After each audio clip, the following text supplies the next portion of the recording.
Weekly, Euthanize in News.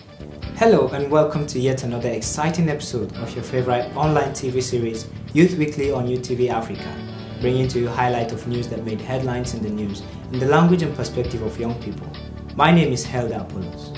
And I am Tega Orugo. Here are some of the headlines which made the news last week. Stowaway gets scholarship. NCAA probes Arik pilots, FAAN. PDP crisis. Jonathan axes youth minister. Federal government earmarks $1.6 billion for power transmission facilities expansion. Suntai's return to work sparks crisis in Taraba. PDP expels Amechi's SSG, 14 commissioners, others. Anambra PDP primaries. Uba Nyowe call for cooperation. ASU rejects federal government's offer, says strike must continue. And from across other African countries, Mugabe threatens tit-for-tat action on sanctions. South Africa will continue Madiba's legacy, winning. And in sports this week, Real Madrid and Tottenham agree world record €100 million bail deal. Those were some of the issues that made headline in the news last week. Join us in a moment as we take on some of these issues shortly. We'll be right back.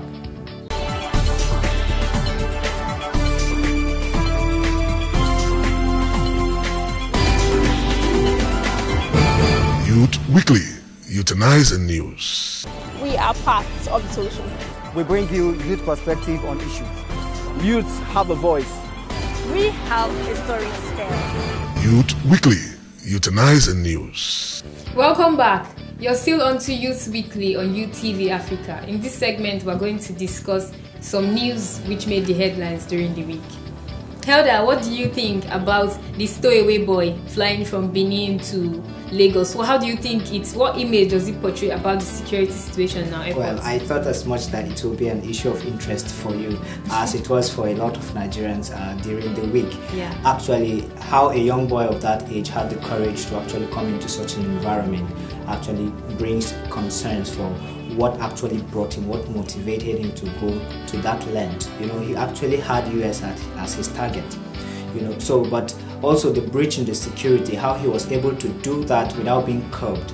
You know, he actually arrived at the destination before he was discovered. That says a lot about the lapses that exist in our security checks, especially in our airports. And something drastic needs to be done, in my opinion, because thank God it was just a young boy who had comes from a dysfunctional family, so to speak, and was under distress. Not someone who had malicious intention like a suicide bomber. It would have been a different story altogether. So I think we need to do more. The airport authority need to really put some and now serious the checks. NCAA, they are probing into the issue. Okay. They are checking Arik pilots Yes. and Federal Airport Authority of Nigeria. Okay. So when they find out where the discrepancies came from, I'm sure they are going to fix it. Hopefully they will fix it. No, it's a serious concern and it should be taken seriously. But come to think of it, the young boy now has a scholarship and a chance at really actualizing his dream of going to the US, possibly as a pilot this time around, not as a stowaway boy. You know, but there are other sides to the argument, because I, for one, believe it's a good initiative, considering that it could have been a tendency towards a criminal mindset for the young boy. Yeah. But with the scholarship, there's a way it has been curved to a positive side. The young man can now be dedicated to an education that could bring about the realization of his dreams. I'm not against the scholarship idea, but Okay. I believe that volunteer organization which gave him the scholarship, That's the Rauf's volunteer group. for Osun State government, Yes, they should have thought about attaching conditions. Okay, what to sort it. of conditions are you? Like, fine, I know he's a juvenile, so Okay. he's a teenager between Yes. 10 or 15 or Yes, so. I'm thereabouts. not really sure. But you do not just encourage somebody for committing a crime. Okay. It is a crime to travel illegally. Okay, of And he was course. caught. So if you want to give him a scholarship, just like that. You'll be encouraging people. So you want a form of a deterrent to stop other people from following his even example. if like they do abroad community service, okay. So that after he's done with his community service or whatever punishment, go to a remand home or something. Okay, let's hope that at the end of the analysis with the security department, and of course some form of disciplinary measure will be taken, and everybody that is a party to that will also take responsibility for their actions. That would be better, so it will not encourage other people to go and fly in the wheel of planes so that they can get scholarship. Hopefully not. I hope Nigerian youth will not take that line. Another interesting drama is unfolding in Taraba State. The governor just returned recently and was filing in quickly to return to a seat of power. It's really creating an interesting power dynamic in Taraba State lately. The governor should have been patient. He just came in on Sunday and you sent a letter almost immediately you want to come back as governor of the state. There is an acting governor there. Yes. It's not as if the state is without leadership or it's in chaos or something. You should have waited, taken time to recover first. It makes me before ask you the come question, out and is this a passion for serving the people, or there is something, an ulterior motive at stake? We don't know. But I just feel there needs to be some kind of attention to detail. You are just coming from a situation people don't know and do not ascertain the state of your health. There needs to be some kind of confidence people have that you are mentally and physically fit to provide the leadership that they need. So come out live and talk to the people. Of course. There's this issue of the recording that he brought and was televised. But I don't know how much that can amount or can substantiate. When you watched the health. recording, did you hear what he said? Well, because I didn't hear anything. So I'm just hoping that the issue will be resolved amicably within the framework of our constitution, because I know there's a constitutional provision that a health committee be set up involving his own personal doctors, all right, a panel of like 5 people, I suppose, who will actually conduct a thorough examination and come out with a report. That's why there's a legislative arm. There should be due process, and I'm hoping that both parties will be able to settle to something that will be in favor of the state, so that the state of the peace is not compromised. Now, another central issue in focus is the recent sack of the youth minister by Mr. President. Very interesting issue, because it has a lot of ramification for young people, because it's directly related to young people. They did not really specify why he was fired. It's just deliberations and people's ideas. At first they said it was the NYCN, National Youth Council election. He couldn't conduct free and fair election, and he imposed his candidates on them. So I feel it's good to actually get the opinion of young people out there, don't you? Yes. At this point, we have some young people who are standing by in different locations to lend their voices to the ongoing issue of the recent sack of the youth minister. We'll be calling Shola Fagurosi, who is a freelance journalist in Lagos, shortly. Hello, Shola. Thanks for joining us on Youth Weekly. Okay.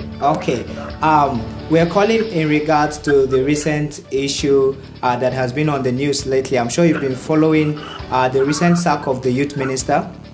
Okay. We want to know what's your take on the issue and your overall assessment of his performance generally, and what would be your recommendation to Mr. President going forward. Okay. It's interesting that for the first time, the minister was actually sacked. Yes. Meanwhile, the cadre was sacked as the minister of youth. Okay. And again, the dynamics of the issue again actually makes it really interesting. There are already insinuations that it was politically motivated. Okay. Meanwhile, the source from the president is saying that it was because of the mismanagement. I'm quoting now. Yes. Of the National Youth Council. Yes. Especially the election. I want to recommend that the replacement for that ministry to be someone who understands truly the dynamics of working with young people, someone who has a track record within the civil society organization, someone who has actually led this organization in different capacities, someone who understands what exactly the Africa Youth Charter on young people has to say, someone who understands what the international community demands from youth groups. Okay. These are my recommendations. Okay, well, thank you, Shola, for your feedback. Yeah. Have a wonderful day. Very interesting feedback from Shola, won't you say? Yeah, actually quite insightful. Yeah. Okay, now we'll be calling Nentawe Gomia. He's the team leader for Youth Development Advancement Initiative Reloaded in Kaduna. Hello. Hello, Nentawe. Yes. Yes, you're on to Youth Weekly on UTV Africa. I'm sure you have been following the news lately. What's your take on the recent sack of the youth minister? What do you think about his overall performance? Well, the reason given for the sack was the fact that he reflects the outcome of an election that did not actually take place from the report. Okay. I think what he did was wrong. Okay. And I think the government of Goodluck Ebele Jonathan did the right thing by releasing him of his duty.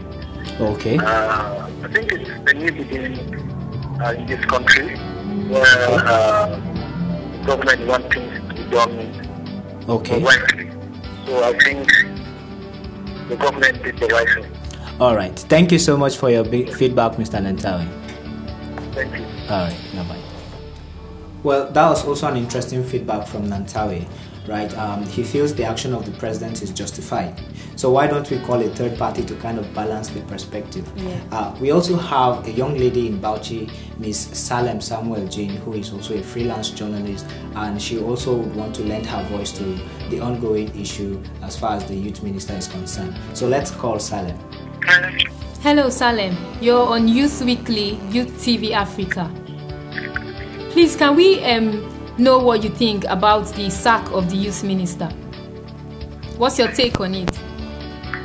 Okay. The mishandling of the National Youth Council election is removal. Even though we have other factors according to reports, like the corruption, allegation of corruption, then the National Assembly angle. But after the elections, consequently, other activities met in Benue and called for his removal for allegedly causing crisis rocking the council. Well, the president, it has shown that democracy is working and our voice is being heard. So by that action, he was removed by the actions of the youth. All right. Wow. Interesting perspectives there. You know, Nentawe agrees with the action of the president. He thinks it's actually right to have sacked the youth minister, while Shola was recommending that the person who actually takes over should be somebody who is very familiar with the African Youth Charter, and that means someone who is actually involved in youth development activities. And I think I tend to agree. Meanwhile, Salem is of the opinion that the voice of the youth minister was not really heard. That means his impact was not very felt. I tend to support that because I've heard very little as far as youth issues have been concerned during this dispensation. What do you think? I agree with Shola about somebody who is conversant with youth issues, who is involved in youth issues. And also I want to add that the person should at least be a youth. Of course. If we have a youth minister, definitely. it shouldn't be an old man. Let's have somebody between 30 to 35 to handle youth issues. That's what I think. Well, Tega, there's been a lot of talk around women emancipation, women inclusion in politics, affirmative action, Nigerian Women Manifesto, something like that. You know? I think the next youth minister should be a woman. A meeting for the validation of the Nigerian Women's Charter was held in Valencia Hotels, Abuja on the 28th of August 2013. This document is going to make it possible for women to participate easily in the democratic process of Nigeria. So, we are going to show you some clips concerning the event, and I hope you enjoy it. We, the Nigerian women, bound by common intention and purpose, recalling that women's rights have been recognized and guaranteed in all international human rights instruments. Good morning, ma. Good morning. Please, may we meet you? I'm Josephine Aneni. Okay. What do you think about the idea of a manifesto for Nigerian women? I think it's a brilliant idea, and it is a necessary document that Nigerian women need But I must quickly add that this is not the first time we've come out with a manifesto for Nigeria women.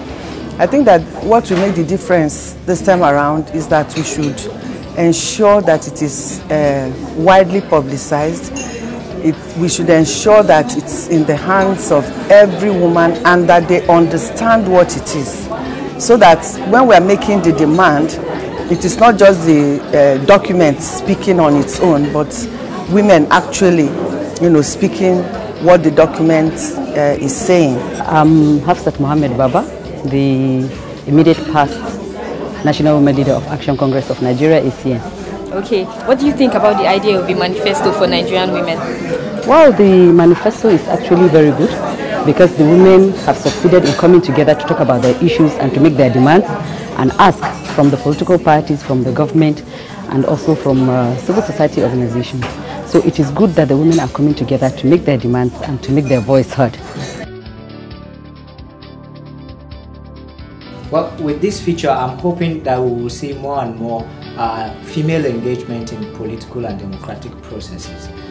Tega, I don't know, this should have provoked something somehow. When I was in the meeting, I was thinking about vying for a political position I'm already. hoping so. Possibly in the future, a minister of Yes, of course. Well, we're hoping to see more activities politically from the female folks. Definitely. On this note, we want to encourage our viewers out there to be part of the conversation. Let us know what you think about the recent sack of the youth minister and what is the way forward. And also on what is happening in Taraba State. Is it okay for the governor to assume his seat of power in this current state without any verification about his health status?